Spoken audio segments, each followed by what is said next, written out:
અંગ્રેજી શીખવા માટે ગુજરાતીનો ઉપયોગ કરો, એટલે કે ગુજરાતી જ કાફી છે. કેવી રીતે?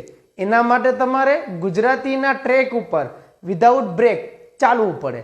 હવે ગુજરાતીની વાત કરું ને તો ઘણી વખત તમે કે હું આવું બોલીએ છીએ. કેવું આવું? મારી પાસે છે, મારી પાસે હતું, મારી પાસે હશે. ટોપિક હાર્ડ હોય કે ઇઝી, સમજવા માટે થોડા બની જાઓ બિઝી, આવડશે. ને પછી જો નહીં બનો lazy, then you can speak or you can understand. So let's focus. મારી પાસે છે તો વર્તમાન કાળ, પાસે હતું તો ભૂતકાળ, પાસે હશે તો ભવિષ્યકાળ. તો ટોપિકનું નામ છે ટુ હેવ. ટુ હેવમાં વર્તમાન કાળમાં હેવ અને હેઝ, ભૂતકાળમાં હેડ અને ભવિષ્યકાળમાં વિલ હેવ. હવે હેવ આવે તો આઈ વી યુ દે વાપરવાનું, હેઝ આવે તો he she it Riya Rudra વાપરવાનું, અથવા આઈ વી યુ દે માટે have, he she it Riya Rudra માટે હેઝ.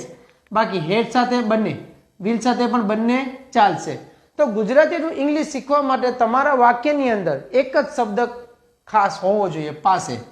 છે માટે હેવેસ, હતું માટે હેડ અને હશે માટે વિલ. તો in short Gujarati two English શીખવા માટે કરો ગુજરાતીનો વિચાર.